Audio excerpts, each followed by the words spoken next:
Yeah.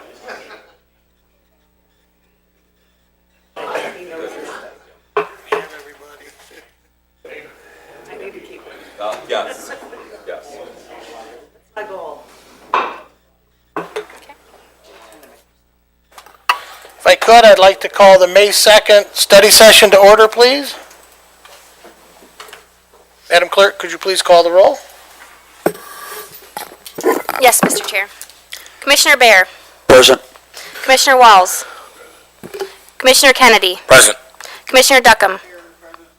Commissioner Pileski. Here. Commissioner Alexander. Here. Commissioner Williams. Present. Commissioner Snell. Here. Chairman Shotwell. Here. We have a quorum.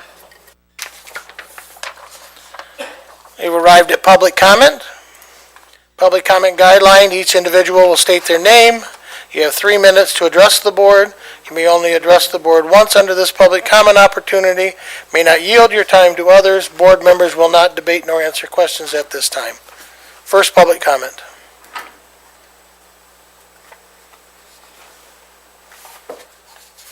Any public comment? Public comment is now closed. Administrator Controller Overton, your meeting.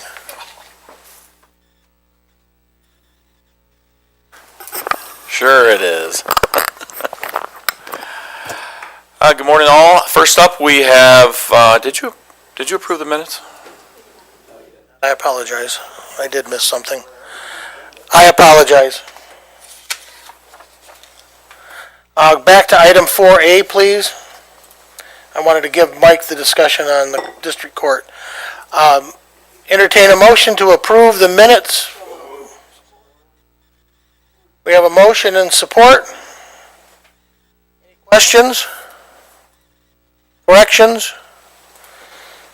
Hearing none, all in favor, please say aye. Aye. Those opposed? Duly carried.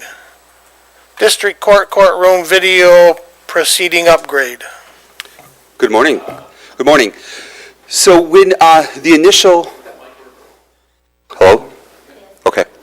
So when the initial requests came for the SARE fundings, we were looking at a walk-up cash window. We are still looking at some options with that.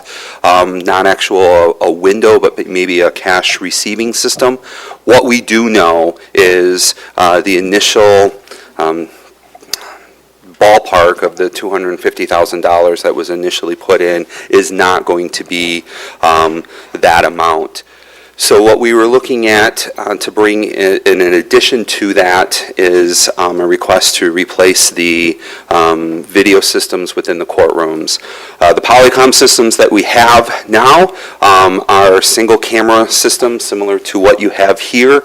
However, they are not automated for the cameras to move, and our court officers are needing to be the ones intentional to move those cameras. And the system it's a back system that is working with Zoom. The current programs are integrated with Zoom, and that seems to be the technology moving forward within the courts. Additionally, these new systems have the ability to adapt to other systems, other video conferencing systems, should there be a change within the state level.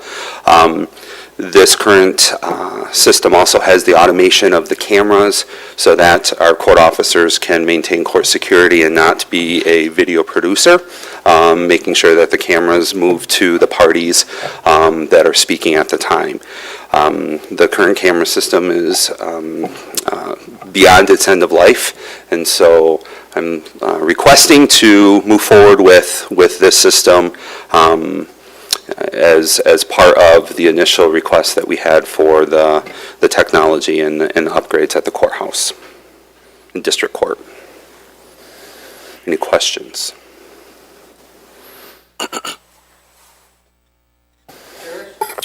Thank you. Thank you. Just a couple of quick questions, clarifying questions for me. So is this in place of the window you're trying to put in? This is going to be replacing the current systems that we have in there. Okay. And was this originally on the plan for the courts? So it was not originally part of the initial plan. The initial plan had a walk-up cash window or walk-up teller window for a total of $250,000. We are finding that it is not going to be that much. And so what we're asking is, we're not going to go over the request of the total $250,000 that was initially earmarked for district court project. We're taking that same number of dollars, but using it, okay. Correct. Then my last question is for administration. With this not being on the original plan for the courts, does this still follow all the guidelines that ARPA has? Okay, perfect. That's all I have. Thank you, Mr. Chair. Nothing further. Commissioner Bear, then Commissioner Duckham. Good morning. Good morning. I want to clarify, I think I understand this right, that you were authorized $250,000 for the walk-up payment window. That's coming in less than what you had anticipated. So for the previously approved monies, you can add this technologies upgrade and still stay within the original authorization. Correct. So this request requires no new funding. other than Correct. what was- Outside, it's a new project, because the original project code was X, and I can't remember what that number was, but there is no new monies outside of that $250,000 initially set aside. Okay. I was looking through the quote from Polycom, and the photographs, one of the photographs, District Courtroom 208, they recommend moving emergency lights in order to raise system for viewing and camera angle. Then in the work that's described for general local responsibilities, that work item is not in there. If we're going to spend the money, I would like to get the best system we can out of it. So if they recommended moving that emergency light, then I would definitely support moving that. Okay. And have it I our- think you and I spoke about this yesterday, so I appreciate you talking with me beforehand. I was able to follow up with Rick. As I mentioned with you before, the facilities guys, they know where and best spots for these lightings. I did speak with the installer initially, asking about that. It's an ideal placement. As you see on this picture, what you can't see fully is the rest of that wall is almost all windows. So where that security light is above that system is the only spot on that wall. Now, what I don't know, and that's where I trust Derek and the team to assess that on whether it's feasible to move, whether it can go onto the south wall of that courtroom. Yes, another option for our facilities department is, I've seen those emergency lights ceiling mounted. Yep, so that's, So- we'll talk with them on that. If that enhances the product, Yeah, one of the nice things about this system, if you look on that picture, the camera is above the TV. The new system, if you think of a sound bar that generally hangs underneath a TV, that's about the width and the dimension of the systems now that have both camera, microphone, and speakers within it. So the system ends up sitting below the TV instead of on top of the TV. So that's one reason why they want encouraged to raise it up some. okay. I would certainly support our facilities department spending the money to relocate that. Thank you. Thank you. That's all I had.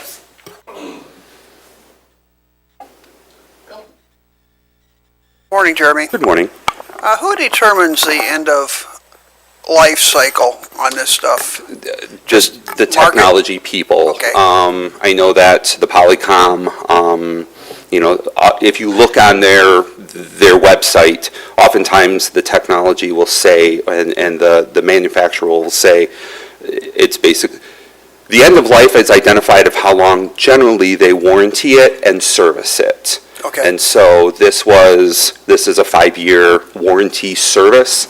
We're well with outside that. Okay.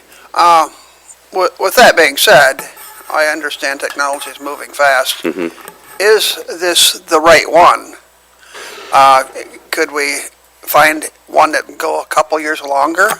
So Being this we're going is, to replace, because 5 years, yeah, that ain't much time, right. but things are moving fast. It is. Can we search out and find something even better yet that may go 7 or 8 years?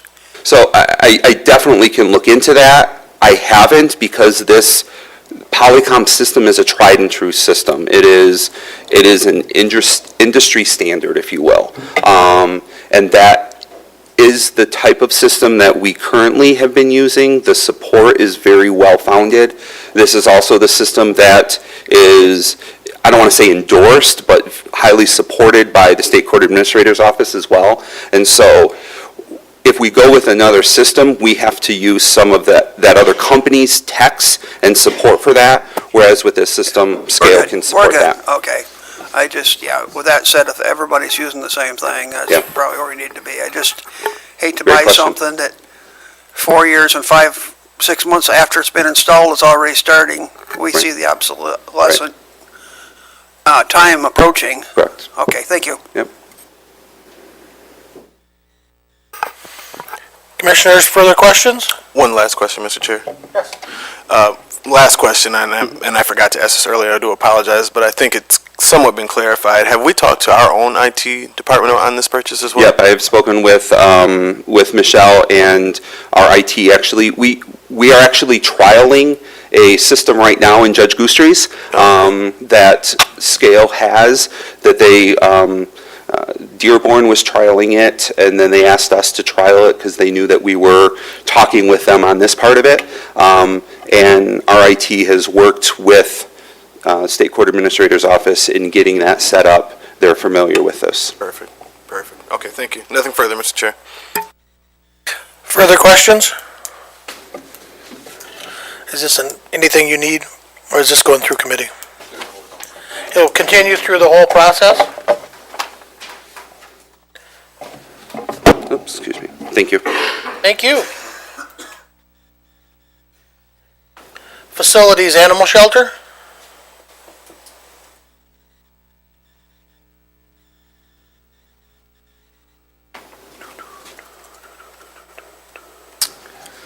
Good morning. Good morning. Here to request we push forward to committee and full board the approval to transfer the funds already earmarked with ARPA funding for the animal shelter project.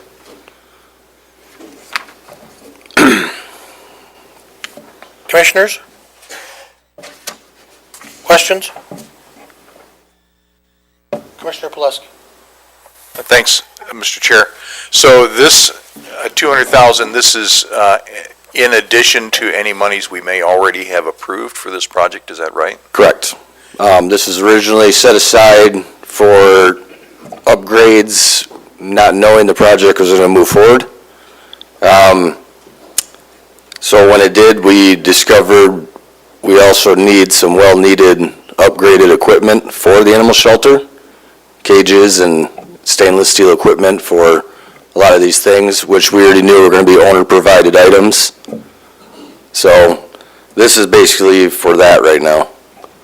Due to we were able to push forward the whole project from the original design and get everything we wanted in the first place. I can interject for a second. So initially, we had planned to bring HVAC separate because HVAC is a separate category for ARPA funding, and it's a permissible use. So going back to the original request, if you go back to the original staff report, Rick had requested to bring HVAC separately for all items, any building improvements. Deborah, I don't think your mic's working. Oh, sorry. So Rick had requested to bring HVAC as a separate item, and it was specifically notated in the staff report previously that we had deducted HVAC out of the monies for the shelter at that time, and that it would be coming at a later date. We wanted to make it clean because HVAC is a permissible item, so it is a different category than we used for the renovations of the shelter, because it is specifically permissive. So we wanted to make it clean in case there were any questions. So that's why this is coming separately. So I think more specifically to my concern is this all we're going to need of the ARPA monies for the animal shelter? It's been a little point of irritation in my area that we're spending this money in the first place. This is the final request. So I believe, per our conversation, Deborah, the original upgrades line item, if is still in play. We would like to explore different options down the road for the back building.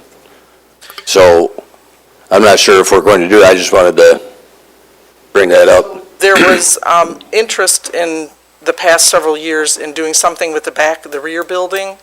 We're not sure at this point when that will happen, but if there's interest still from the commissioners in doing something with that rear building, whether it be making it a garage, a storage area, or whatever, that would be any additional request if there was still interest in doing that.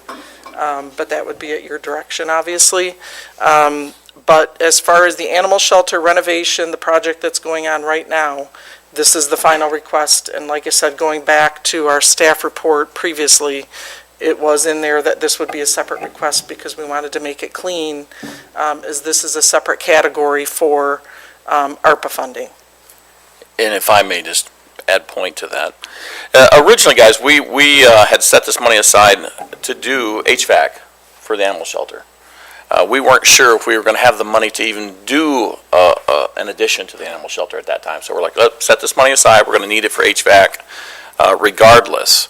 Once the decision was made to move forward with the animal shelter, we're like, okay, well, that's a separate deal. We should keep this separate because we're bidding out all these HVAC projects and stuff. So it is separate money from the original investment there.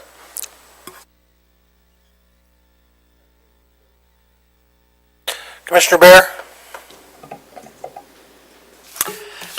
With the previous money that was ARPA money approved for the animal shelter renovation, plus this money, what does that total come up to now? Going back, I think it's 3 million. I think we did 2.8 before, if I recall. And I think it's 2.8 plus this was a $3 million project. And that was the numbers that the architect had given us was 3 million. And so we backed out the HVAC system. What's the ARPA cost is what he's asking. Oh, the ARPA cost is this 200 plus 1.5, I think. Yes, total ARPAs. The animal shelter had, because they're doing phenomenal over there and they rehome the animals very quickly, they had saved approximately 1.25 based on business operations. So part of the monies for the renovation of that 3 million is coming from their savings that they have saved from being fiscally responsible. And then the rest is ARPA money. So I think we're at 1.7, 1.75 for ARPA monies on this project. Thank you. Doing this. You all set? Okay, Ray's next, and then you, Phil. Thank you, Mr. Chair. Yeah, the numbers that Deborah's given us is what I remember.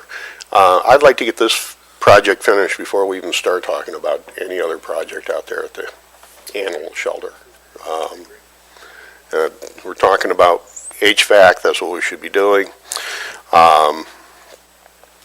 So at this time, yeah, I'm not interested in even discussing another building.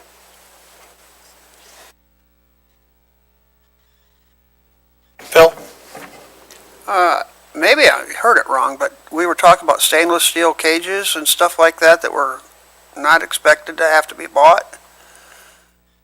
Did you not talk about using money for stainless steel cages and such? No, that's included. That's included in the 3 million. Those have already been ordered and they're all set. There will be no more requests for the animal shelter for this project. Okay, That's that's what I'm looking for. It's an all-in number. That 3 million is an all-in number. Okay. So everything's been ordered, everything that is back ordered, that needed to be ordered has been ordered. So it's all, Yeah, okay, I just don't want to get in a position where next month we're needing another $300,000. We end up with a $4 million project because we underpriced it to begin with. yep, nope, we're Okay, thank all you. in. We tried I'm to be good. careful about that because we know that happened in the past, so we tried to be conscious of that. So that 3 million is all in. It's Appreciate that. Yep. All right, I was confused. Yep, Thank nope, you. That's okay.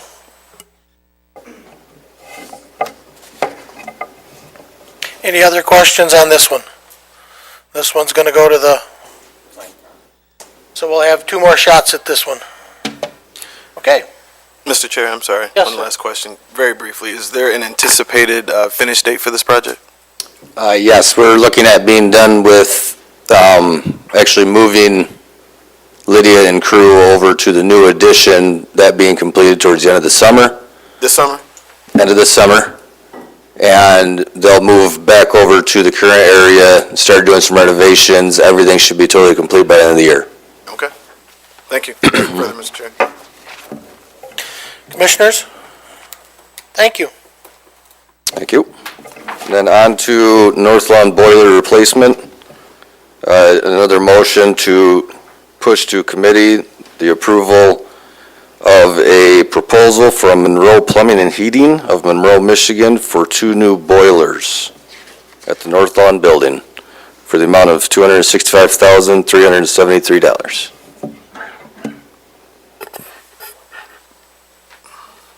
Start with Darius, then Earl. Thank you, Mr. Chair.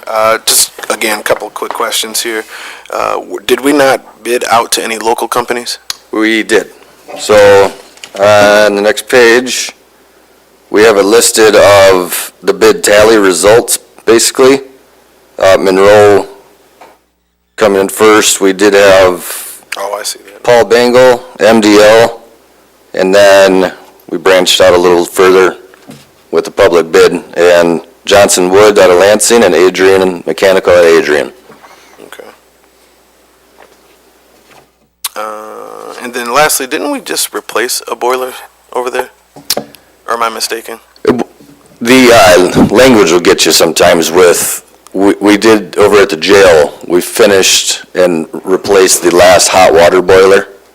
Oh, okay. Actually, Okay. over a year ago, I think now, that was the hot water boiler. That's provides the hot water to the building. Sure. So these are what provides the heat for North Lawn. Gotcha. Okay. Okay, thank you. Nothing further, Mr. Chair. Commissioner Plesk. Thank you, Mr. Chair. This simply brings to mind the building use study that was, I think, an integral part of our ARPA planning. And it seems to me, I think this is, the North Lawn building is one of the potentially excess buildings. And I question whether we should be spending any money on it until we have received the study for which we have asked, I think, a few times. And we have to be really, I think, tough about this, our use of buildings. We've demonstrated that people can work elsewhere than at our buildings. And before we spend this money, I should say, before I will vote yes on this or most any other ARPA funding, I want to see the report. Thank you, Mr. Chair. Commissioner Bear, then Commissioner Walls. Good morning. I see in your write-up the existing boilers that we're taking out were listed as high-efficiency boilers. High-efficiency boilers usually cost a little bit more and they use less fuel. I don't see that the current proposal, that this is listed as a high-efficiency boiler. Is this one that you're proposing high efficiency or just regular efficiency? First off, thanks for the message yesterday. I did receive it, and I was able to look a little further. Without the language jumping out right at you saying efficiency, I also was wondering. So what I found was the boilers we're replacing 15 years ago were at an 85% efficiency, and 15 years ago that was the higher end of what the market was providing for high efficiency. The ones going in currently provide up to 85.7%. So even though it's not a huge improvement efficiency-wise, we're not changing much. And actually, we're improving just a little bit more. And it also complies with the Leadership Energy Environmental Design, the LEED program. So I believe I found your answer. Yes, thank you. Thanks for the answer. No problem. Rod? Are these hot water or steam boilers? These are steam boilers. Are these units condensing or non-condensing? That I'd have to look up for you. No, they are condensing, I'm sorry. 15 buildings floating around my head right now. Yes, they are. There's the condensate, tanks, pumps are all provided with this bid, all brand new.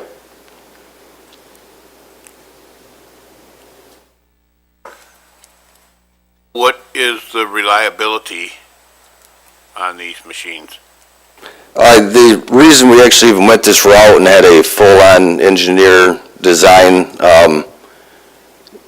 was, one purpose was to go back to this type of boiler, especially the Will McLean.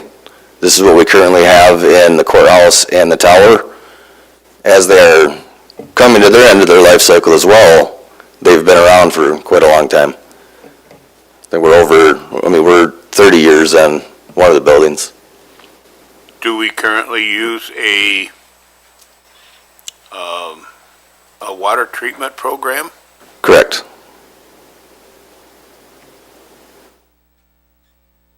What's the expected life of these? These ones, I've read a couple different, there's I think a 20-year warranty, but after that, as I said, the Will McLeans we've used, we're into the 30s right now. So based on their reputation and everything typically depends on what geographic region you're in or what water is being used and their treatment plan and how good your maintenance guys are. They're pretty good. Right, I understand. Will McLean is always a good unit. It's pretty well bulletproof. But the condensing portion of it, I don't know how much Will McLean has gotten into that. Obviously, they have if they're offering a 20-year warranty, which I really kind of suspect on that, but And if I is mistaken, I can definitely look up what that warranty is and get back to you, Rod. all right, I'd appreciate it. Thank you. No problem. Commissioner Snow? Thank you, Mr. Chairman. A couple things. Your bid process, do you just send out to a select few, or is it a wide? Nope, we are required, and we did post this publicly on our site, county website. Our standard is typically 10 days, we keep it posted. We kept this open for almost a month. The engineer and myself reached out to more of the local ones, and public-wise, I think only Johnson Wood was the one that found us, or found that we were doing this project. So everybody we reach out to, who we typically work with, who we wanted to see bid it, they did bid. Okay. I just wondered, because I'm surprised that Coffee and Son, they do a ton of boilers in this area and around Michigan. Very, very good company. The other thing was, and I guess, no, that question was already asked, so I won't repeat it. Thank you. Any other commissioners? Yes, sir. Have we done any work with this company before? I personally have in another job. Okay. And we actually researched them thoroughly because that price was, the difference in some of those between the next bid was a little higher than the three tight ones. So we done all our homework and researched them. They're very reputable. They work with a lot of industries out of Detroit, the universities. So before we accepted anything, well, we haven't accepted yet, but before we made our decision, we made sure we researched them thoroughly. Okay. I'm partial to Paul Bingle. I've done work with them in the past, but I do see that their bid was significantly higher than what you were asking here. And then I guess my last question is for administration, if there was any words or commentary to Commissioner Pileski's request. Yes, actually, we've been working on that for some time. We've worked internally on it as well as have been in discussions with Region 2 to look at all our structures. We, at this time, though, have stepped back from that all-encompassing program, or I should say study, to look at the jail, since that is really up and coming. It's the first building. It's a significant ask by the board, or by the sheriff to the board. That's what we're focusing on right now. We anticipate next month in June, when the sheriff comes back with the architect and makes, describes the proposals or the options available to us, that Region 2 will at the same time bring their white paper explaining from a disinterested third party what they believe we need for the jail as well. So, and then we'll return back to the focus there. And can I add something, Mike? Sure. This is something that if boiler fails, we cannot repair. And if we do not go for this, we could be stuck without heat in that building this winter. And if we have to go for temporary heat, the cost is just going to go sky high, and then we'll have to go find the boiler still. So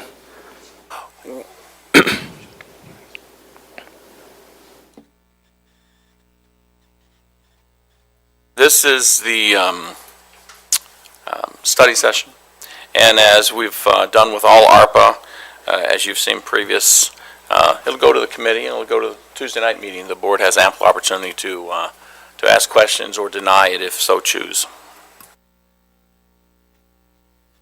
Okay. all good. Thank you. Health Department organizational restructure proposal. Good morning. I come to you today to bring this organizational restructure. There's a few positions, I think 6 positions actually, that I'll point out.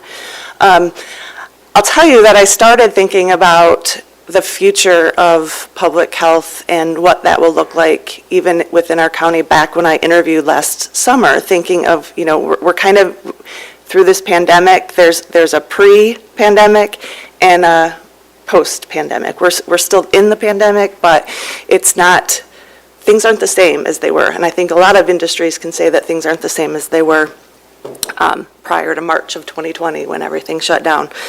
I'm also here today, bringing it to you today and wanting to go forward at this point in time. It's something I've thought about and talked with Deborah about back since I started in last August. But when our Director of Health Education and Health Promotion resigned in February, she had been here for a long time, and it was the opportunity to either replace that position as is or take this moment to really dig into this, what the best opportunities may be for the health department going forward. So with that, additionally on that topic, because Deborah was put in as health officer and because of the situation of 2020 and myself coming in as deputy, the thought is also, what happens the next time. We need to think of the future and succession planning and what that will look like. So starting at the top of the organization chart, there's 2 circles, a number 1.1 and a 1.2, and that is to create 2 different deputy positions. We currently have 3 divisions. The Environmental Health Division, although it is a division of the Health Department, it technically doesn't overlap in services as much as the other 2 divisions do. So creating a deputy position in both of those positions helps look a little higher and overall, instead of each director looking only at their division and how things impact their division, we can look at an overall organizational wide and how performances are measured and evaluated and what we're doing within the health department across the division. So I have proposed to add a deputy health officer of preventative and health services. That division will essentially stay the same, except we will move WIC to that division and move the community health services to the other division. I'll talk more about that in a second, but yes. The only thing, I can just take questions if you want to just take questions.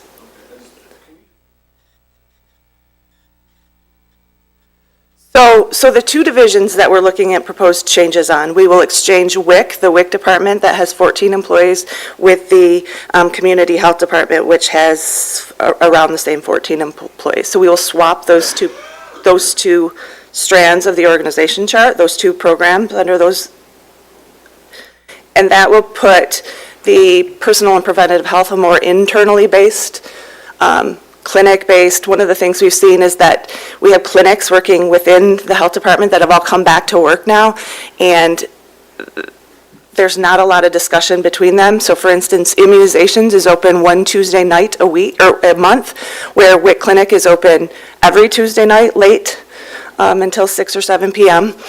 And, so we've kind of lost that collaboration between, especially with the divide of everyone working from home over the past, year and a half or through 2020 and early 2021. So bringing kind of the internally based clinic services, sexual health, WIC, where people come into our division, into one division, and then the other division goes to a more externally based, where we go out into the community to do services. So our health education, our early on, where we go into the client's home and work with, young children. Community health programs like the MIP program, where we're looking out into the community and working out there. So, and then not directors, removing the director position, but adding the deputy health position. So they will be acting as directors, so their positions will stay the same, their job description will stay the same, with the addition of some additional overall organizational development duties added to those positions. The only other change there is our health resource advocates, which you approved back in September or October. Those are funded for another 2 years. With the COVID need for contact tracing and that kind of thing lessening and decreasing, the state has authorized us to do different things with that. They're doing things like working with the Project Fresh, which is a WIC program where WIC participants get coupons for fresh food in the summer. So we're looking at how they can bring educational opportunities and things to that. So moving the health resource advocates over to the Community Health and Education Division aligns them with more of what they're doing in this moment. Additionally, I have one added position in the health educator position with the settlement funds from the opioid settlement from the pharmaceutical companies. Jackson is scheduled to receive $108,000 for the next 18 years. 108? $108,000 for 18 years. So we're looking to hire a health educator. I put /marijuana. Sometimes we have some overlapping or extra hours available for marijuana, and they, could potentially do that. But the opioid funding will support that one position in the cost of $80-some thousand. It's written in the financial analysis, but yeah, that's 1, 2, 3, 4 movements. So not a lot of disruption to the actual departments or employees. I've talked to both of the the coordinators of the community health and the coordinators of WIC. WIC previously was under the preventative services at one point in time. So, but as far as day-to-day operations, those for most staff, that all stays the same.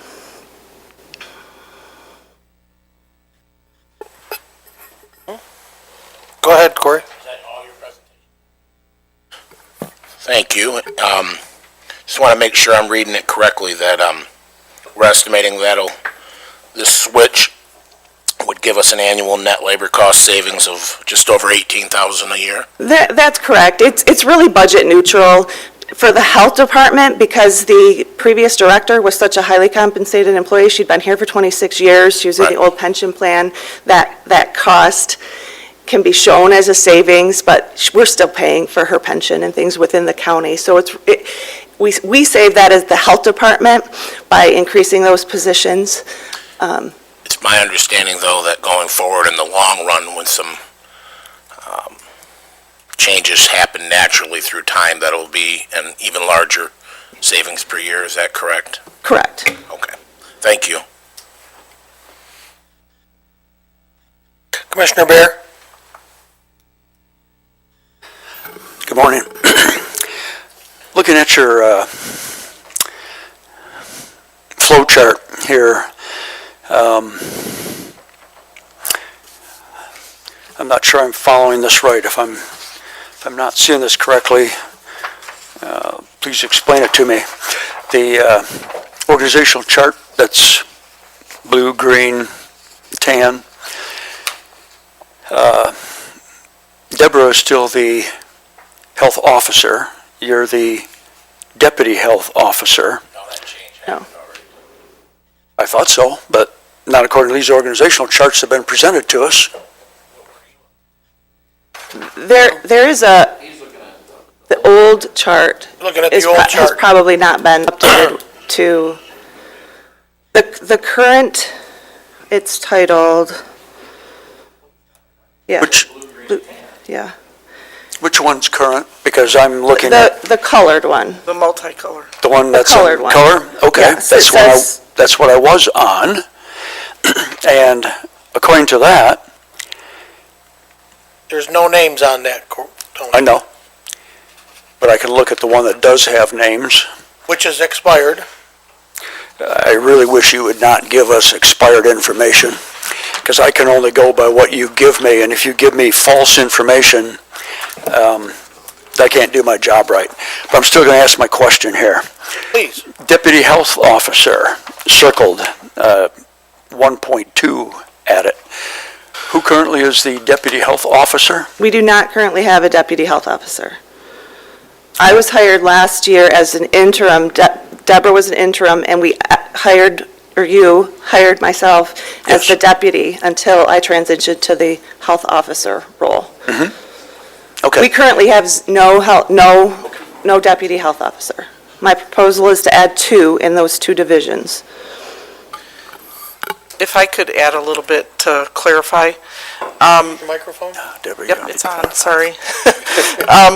So the old structure was put in there for comparison purposes, so you could see what the existing structure looks like. The new proposed structure is brown, green, and blue, and gray. That's what we're proposing. The 2 circled items at the top, the deputy health officer, those would be 2 reclassifications. We currently have 3 director positions. We're proposing to eliminate one of those director positions, reclassify as a deputy health officer, and then the other existing director position reclassify as a deputy health officer as well. So we would be reclassifying 2 existing positions and eliminating a director position. And as Corey pointed out, through time, there would be some additional reclassifications to lower pay grades, not higher pay grades. So there would be additional savings there. So the primary change would be 2 deputy health officers being reclassified. And I think it's 1 pay grade. 1 pay grade. 1 pay grade up is what these classifications would be. 2 deputy health officers being reclassified. You said reclassified to what? There are 2 director positions. There's currently 3 director positions. 2 of them are being reclassified. The ask is to reclassify those director positions to deputy health officer positions.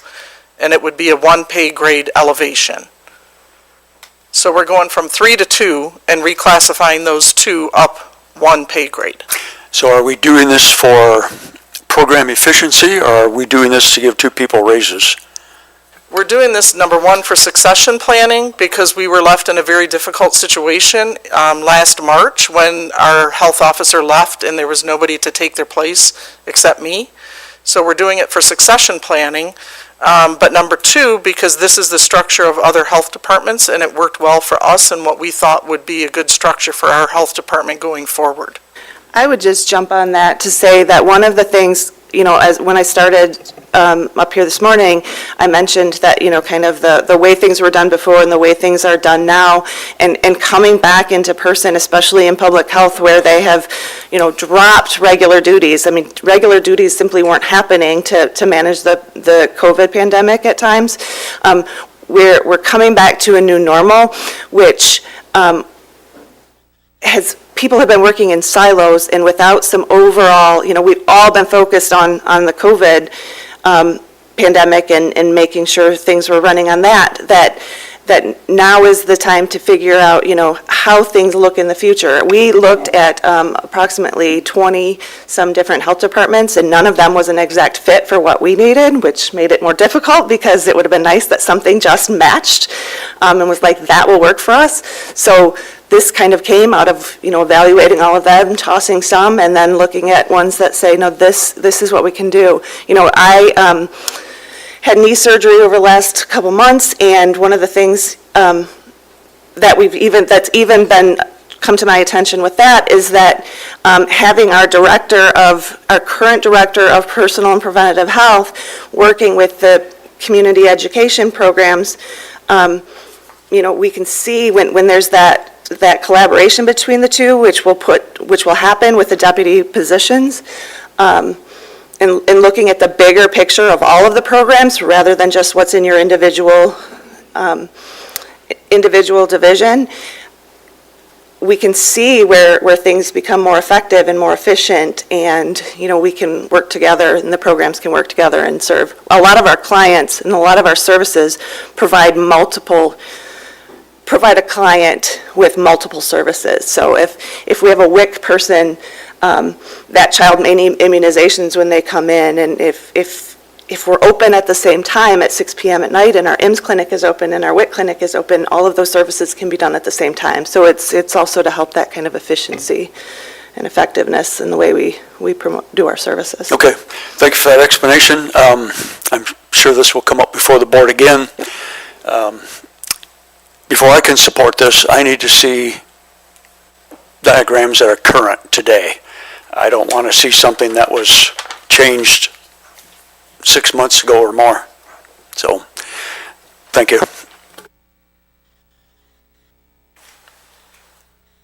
Ray and Darius?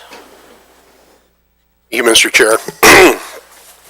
I'd like to say I appreciate that the department is looking at how to make that department better instead of just being static. I can tell there is a lot of work put into this, and I'm just really impressed with your knowledge of how things should be put together. I'm certainly going to, review this very carefully, but I'm very inclined to support this. Thank you. Okay, so just a couple of clarifying things. I just want to make sure that I'm understanding the financial component to this. So could we walk through that again just one more time? Let me get there. I guess I'm trying to understand, you mentioned that it's almost net neutral. Yes. So I guess I'm trying to see that in the numbers. So if you look in the financial analysis, we have two directors. There are two directors, and those are currently, one is a vacant position from our Director of Health Education and Health Promotion, who left in the end of February. Those gray are their current all-in wages in the total employee cost. So that's the salary and all the benefits that go along with their salary. Okay. Oh, okay, I'm sorry. Wow, okay. Yeah. It took a second. So But the that- yellow is... Yes. Okay. So and the yellow is the new positions. Okay. And that's with the step increase to make them a deputy position. Because we had someone who had been here for so long and was at the top of the pay scale and at the top of the benefit spectrum of what they received, that all in cost, if that director was still here, is costs a lot more to the health department and to the county than what these two upgraded, reclassified positions cost. Okay. So that's the net savings to the health department. Like I said, it's really net neutral because we're not paying her those anymore. I got you. Okay, thank you. I don't know what I was thinking, but I appreciate you walking That me would through be, if we still had her, It'd be... yes, Yeah, we would be gotcha. paying a lot more, and we wouldn't have the costs, the available, it would cost us more to upgrade these positions.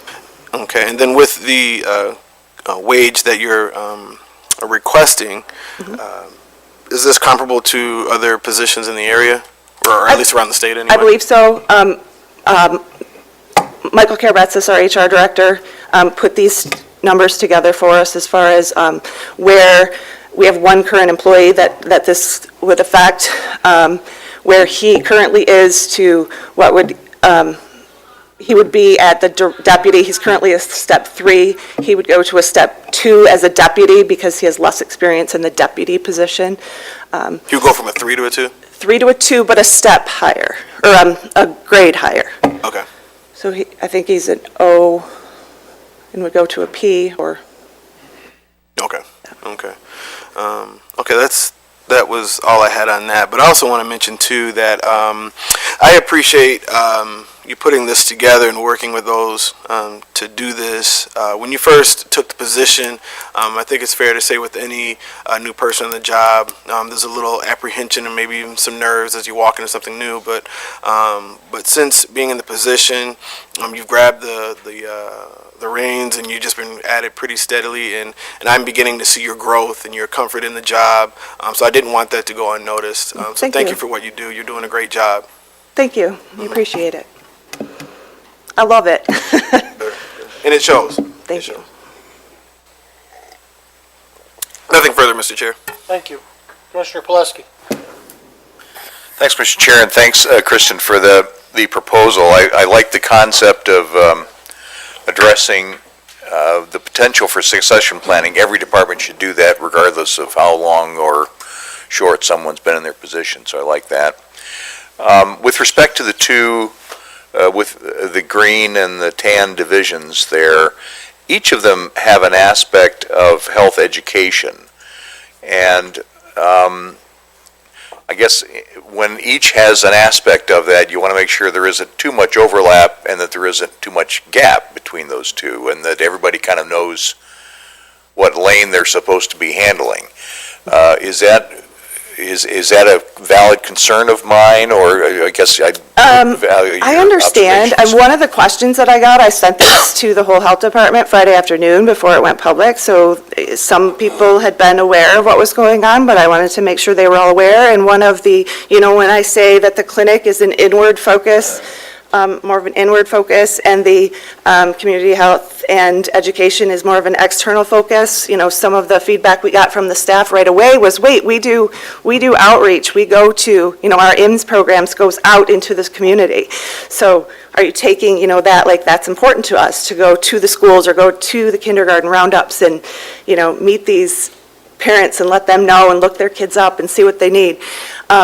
So there is a lot of overlap, but there's a lot of, I don't even know that overlap necessarily is the right word, but when we go to, for instance, a kindergarten roundup, which is, what's happening right now, we have a person from WIC often there and then our immunizations program goes as well. They serve different functions, but they collaborate to go there together, where we have, one booth or one, table set up with the information from multiple. Now, some programs might not go to that. Our MIT program and other places like that might not be there, but we can give information out about those things as well. So I understand, that, but I think overall, a lot of our services commingle and serve the same population, so. Any further questions? Administrator Controller Overton? Just for clarity, I wanted to ask Tony specifically, what you need to be able to, go forward, because I'm looking at this and I guess I'm not sure what you need, because we have our staff report, we have the existing, I should say, org chart, we have the proposed new org chart, and then we have the math. So what more, because I can tell you. I'm sitting here thinking, I don't know what to do next. I can tell you. Yeah, I would. That's the current org chart. Well, I think we need to move Deborah's name. Yeah, you need. Remove If Deborah. I understand Commissioner Bear correctly, what you would like to see is the actual names of Kristen Pluta as Director of the health department and the other people who are those directors, so we could have a current organizational table presented to Human Services Committee, correct, sir? No, not entirely. The chart here, that's in black and white, no color. Health Officer, Deborah Kubitsky, Christina Pluta. Deputy Health Officer. Christina, are you the Deputy Health Officer? Oh, I am the health officer. Okay, this chart that you provided me is erroneous. Correct. This chart tells me Kristen is the Deputy Health Officer. She is not. This chart is wrong. I don't like it when somebody gives me wrong data to take into consideration when I need to make a vote on a policy change. If you want me to vote on it, give me the right data. Understood. We'll have that for committee. Thank you. Yes, sir. Yes, sir.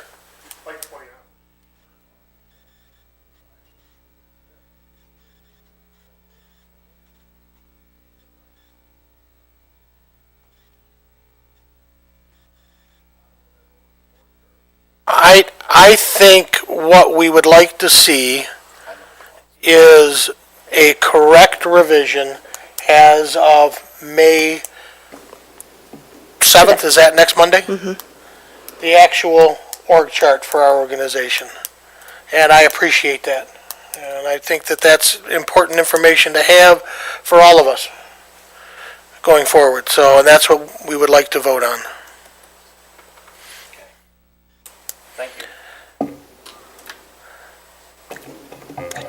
Any further questions, commissioners? Kristen, I want to thank you.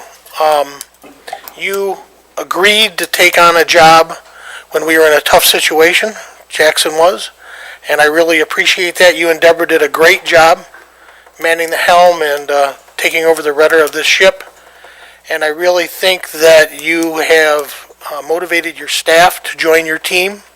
I think that's also very important. I look forward to seeing all the new ideas that come out of your organization with the health department and what we've produced. I have a direct tie to this organization. I have a former employee that's retired from it and spent an awful lot of time, and I hear from a lot of past people who held titles in these different boxes and how important they appreciate the work you've done in coming forward, you and Deborah, and organizing this, or reorganizing this, however you want to put it. And I do thank you for that. And I look forward to the budget and everything coming up, because we're going to jump right into that real soon here, because I know it has to be done 30 days in advance. So thank you. Thank you. Commissioner Beer. Kristen, I do like the job you're doing. I'm not complaining about you or your performance. I'm complaining about data given to me that's not usable. I understand. I like the job you're doing. Thanks for being there. Thank you. Okay. We shall move to the next topic.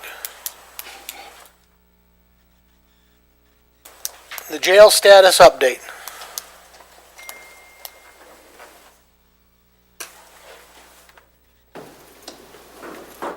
Sheriff, Good morning, everyone. lead on. Thank you, sir. So I just wanted to bring you up to speed as far as to what we've done and what I've done regarding the jail and making inquiries and determinations as to how to proceed forward. So first of all, you're all aware of how we identified the issue, and that you were presented with some information early on. Most of you have come and toured the jail and seen it for yourselves. I know the county administrator was able to do that as well. As a result of that, we put out a request for qualifications to get an architect. And through that process, we were very specific with CoPro as to what kind of an architect we wanted. We wanted a jail architect, somebody who understood and new jails. And we were able to get 4 qualified architects to put in a bid for for the assessment of our current facilities and to make a determination as to how to proceed forward. Through those four, there was some varying degrees of pricing, you might say. Really, really high pricing to what I considered medium or lower pricing. As a result of that, we took kind of in the middle, on the low end of the middle. With the four, we took a price of $10,000 for RQAW Architectural Services, which is out of Indiana. Incidentally, we had one Michigan bid, and that was by far the highest. Came in at $47,500 plus additional expenses that were going to be added onto it, which seemed astronomically high to me. In addition to that, when I was evaluating that bid, this happened to be an architect that had come through the facility, and as I was talking to him, he wanted 9 months to complete the study, which seemed really ridiculous too. And obviously, we needed to move forward at a much rapid rate. So that was why the lone Michigan bid wasn't considered very seriously with the rest of them. So we took RQAW. They actually start today with the evaluation process with the physical plants. However, the evaluation process started about 2 weeks ago with the collection and gathering of different information that they needed to make a determination as to what our physical plant needs are currently, taking into consideration how many warrants that we have outstanding, how many bed spaces that we have right now, what type of bed spacing that we need, and of course, making projections into the future based upon a couple of different schematics that they're going to be having to speak about, because frankly, I don't understand how they're going to put all of that together. I know that this is a tried and true process of making projections into the future, and they're using the data that we supplied them to make that determination. So at the end of RQAW's proposal, if you will, they're going to give us options on proceeding forward with the physical plant and with what we need to do in the future in order to continue to move forward with the jail. As a result of everything that we've already talked about, I was given the task of giving this message to the community. And so what I've done in so doing is I've made multiple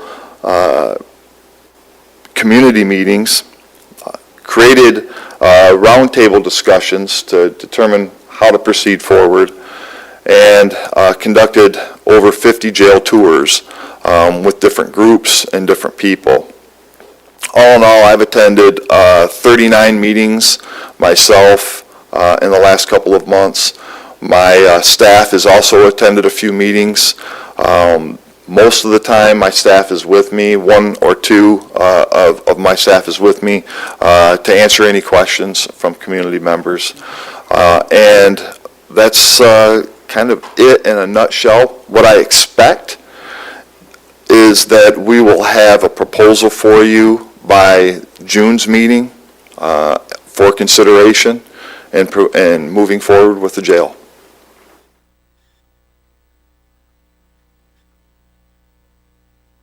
Commissioner Duckham.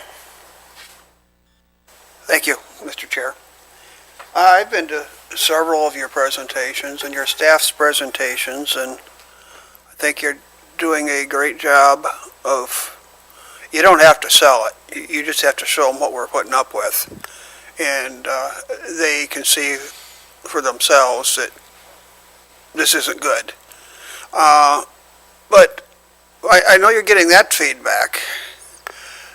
What are you hearing on the willingness to pay taxes to get this done? I've heard some people may be getting millaged out a little bit, so I think we need to be careful and till we're retiring one millage, putting another one in and get that message across and not lose our following.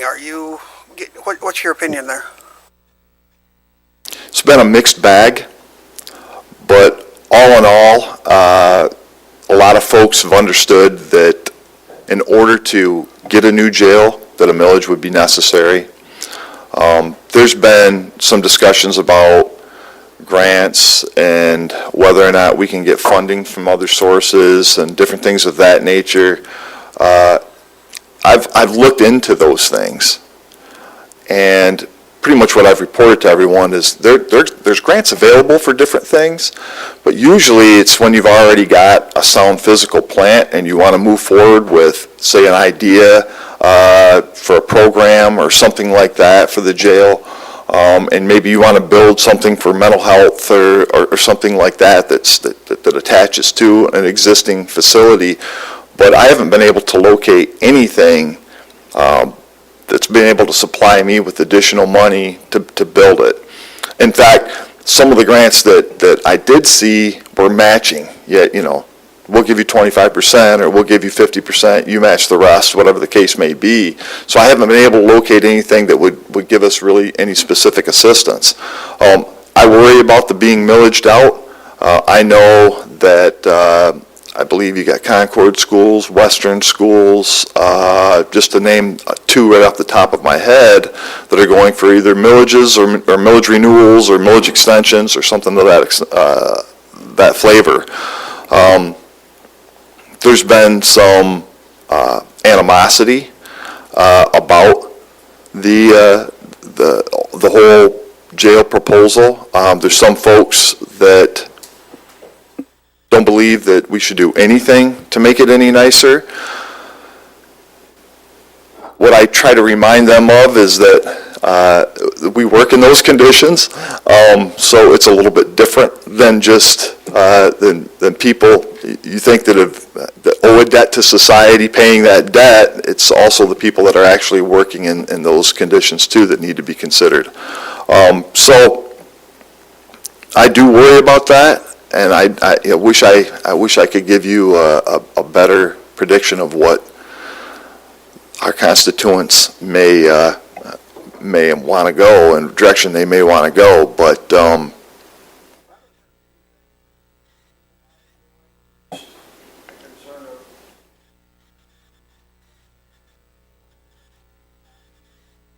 and I'll tell you this too, Commissioner. I've talked with sheriffs in other counties, specifically right around us, Branch County, Ingham County, Livingston County, who've just recently received millage requests to build jails. They've told me this is pretty much the only way you can do it. You want to build a facility, this is how you got to do it. I've reached out to Michigan Sheriff's Association to see if there's something I'm missing, if there's anything else that we can do on how we may be able to fund this. I'm still waiting to hear back from them on that, but taking the word of these three sheriffs, Sheriff Pollock, Sheriff Wigglesworth, and Sheriff Murphy, they said this is pretty much how we got to do it, and you need to move forward and make sure that you have a really good comprehensive plan, which I believe RQAW will provide us. And make sure that we explain it really well to folks so that they understand it, and I'm hopeful that the voters will pass it.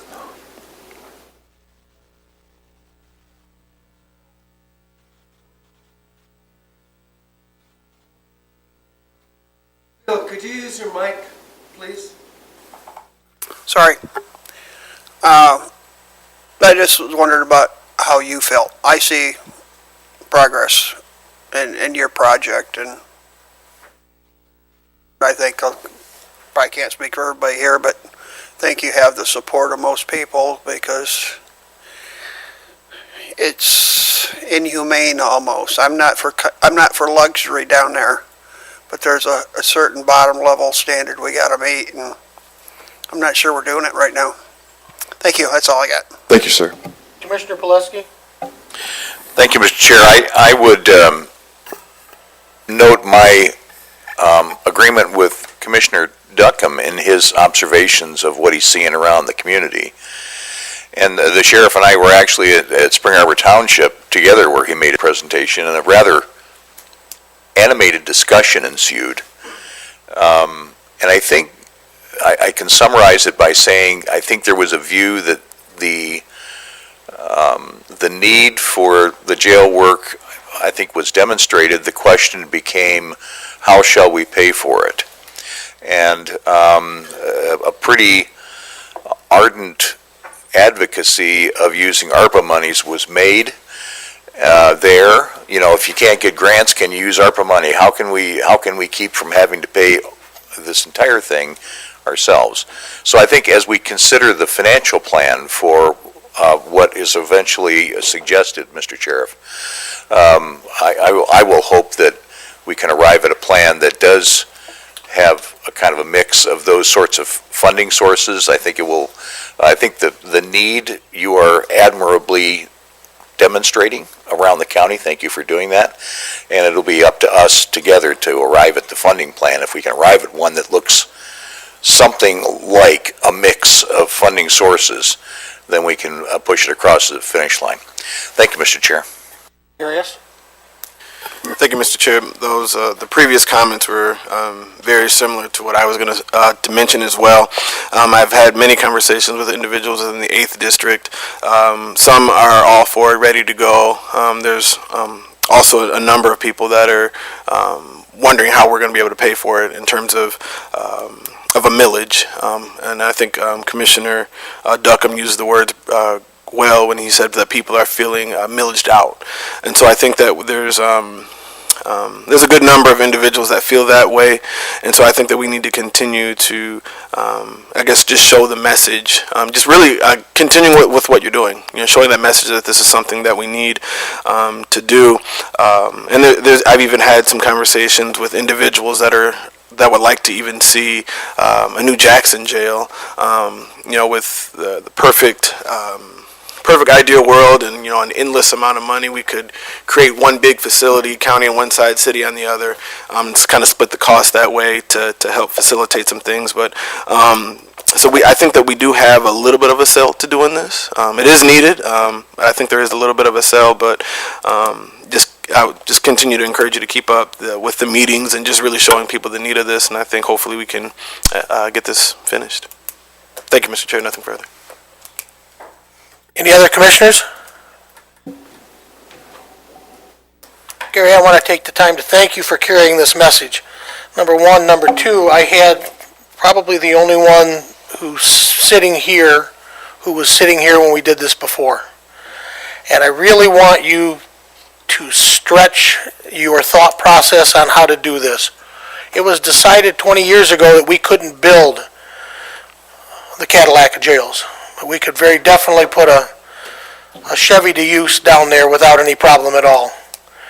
And we came up with the solution at the time to create the Channel Road facilities. And I know you've created a hybrid situation with Channel Road. And I look forward to working with you to find a financial solution. And we'll work hard to come up with all the different other pieces to the pie that we possibly can do. You know, we had a lot of inadvertent problems that occurred out at Channel Road that a lot of people aren't aware of. On the front end, the first thing I think of is the water supply and the pipes not being cleaned, and we ended up having to replace a water line out there because we were shooting stones into stainless steel receptacles, and that just didn't work well. But that we fixed and got it taken care of, and we're utilizing it completely. I know that you're reaching out to the city and city police and the possibility of a joint facility. I really appreciate that also. But if we can't afford to do the whole thing that we're talking about doing, I need the architect to be available and ready to come back with maybe half a building, and we put everything, you know, in one side that's brand new, and we get rid of the building that's the side that's in bad shape. And I know that we've got a lot involved today, and I know you're taking it all into consideration, and I really appreciate that. And again, like I said, I look forward to working with you. I've been through the facility more times than I ever want to count, and only as a commissioner, not as a participant, thank goodness. But I will say this, you have a great staff, and my goal is the safety of the Jackson County residents, a safe, healthy work environment for our corrections officers and our sheriff's deputies, and whoever else from law enforcement needs to use that facilities, and then to make sure we have an efficient system to make sure the people who are at fault get properly taken care of. And if that means we warehouse them on Chandler Road, or we make sure they're protected and safe while they come down from whatever drugs they've created today, and work with Lifeways to get these people back and functional, and I know you're doing that. And I appreciate the Band-Aids you put on it, and I look forward to making a new facility with you. Thank you, sir. Thank you very much.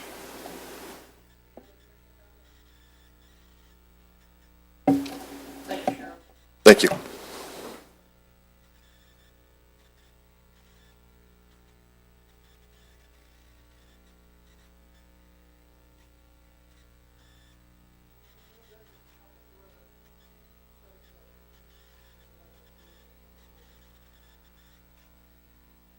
Mr. Chair. Yes, sir. Some time ago, submitted a request to look at the ARPA dollars that we've spent thus far, and I'd like to see, I guess, just a budget sheet of what we've spent so far, what we've spent, or what we've bought, and then what the remaining balance on that is. Is there any way we can develop that? I am sure the administrative controller can put that together and get that to us probably next study session, or maybe a little before. That'll work. Thank you, Mr. Chair. Commissioner Snell. Yeah, on that same note, I do remember seeing something recently from that had a spreadsheet on it, but it was not readable. When I expanded it, it just got blurry. So it was not in a very usable format. Commissioner Bear. The list of ARPA projects used to be on the website's homepage. It's not there anymore. Can somebody tell me why it was taken down? I think need for space for other current events that the county's working on, sir.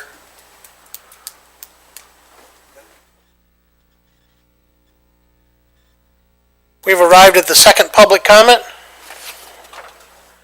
Public comment guidelines, each individual will state their name. You have 2 minutes to address the board. You may only address the board once under this public comment opportunity and may not yield your time to others. Board members will not debate or answer questions at this time. Peter Wormuth, 142 West Pearl Street. I wanted to speak about the jail a little bit, and I'd like to introduce all of you. There's a man named Strauss came up with the generational cycle. You're familiar with some of the verbiage as a result of that theory he put forward, like the baby boomers, the Generation X, the millennials, Generation Z. In his book and in his theory, one of the things he talks about is the criminal justice system, and there are associated with different generations, different levels of crime, different levels of a crime rate.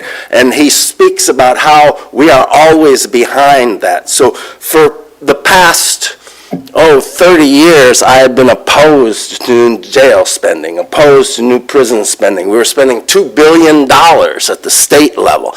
And one of the reasons was because the crime rate had been dropping. But what we have now, and it's sort of been disguised by COVID, is we have a new generation entering the high crime years of 15 to 35. And this new generation, Generation Z or whatever you call them, are going to be a higher crime generation than the generation which had previously been in those years during this drop in crime rate, which was the millennials. The millennials were a very sort of group-oriented generation. We have a new generation coming up that's very individually oriented, and such generations, according to Strauss's theory, are generations that have a higher crime rate. So if people want to be proactive and look at the possibility of what might happen, That's my 2 minutes. Thank you, sir. Thank you. Any other public comment? Seeing none? Commissioner comments? Commissioner Kennedy? Thank you, Mr. Chair. I had thought about bringing this up under new business, but felt commissioner comment would be more appropriate at the current time. As all the commissioners are aware, we received roughly over, I believe, $600,000 this year in the excise tax for medical marijuana sold in Jackson County. We've expended much of it on the corrections deputies over in the sheriff, along with some other spending. There's approximately a little over $200,000 left. I've talked to some of the commissioners. I've reached out to Jackson County Department of Transportation as well as administration. I would like to see some of that money spent in Leone Township, since the majority of it was generated from there. And so I've requested 3 roads, primary roads, that I've fielded the most requests on, and they're in pretty rough condition. So hopefully moving forward, we'll have some data for all the commissioners to look at, and I hope you'll consider that. And I'm also reaching out to Leone to possibly do a match so that more mileage can be done. Thank you. Any other commissioners? Commissioner Duckham? Thank you, Mr. Chair. Speaking of ARPA money, I don't know what all is allowed, but it seems like a good place to spend it is where everybody benefits. I have a request from Norville Township. We have weak spots in the emergency notification siren, and might be a good place to check around the county and get those weak spots plugged in where everybody can hear the tornado warning or the emergency response warning. I know in Norville Township it gets pretty weak if the wind's blowing along wrong direction. The existing system is unhearable. So just a question, I guess, or suggestion. I think it would benefit a lot of people that currently are coming up short a little bit on the services we provide. Thank you. Commissioner Snell? Thank you, Mr. Chairman. In regards to Commissioner Kennedy's thoughts there on roads, I understand the need. I drive those roads, and I'm generally supportive of that, as long as our contractual obligations with Blackman Township are not pushed back. Other commissioners?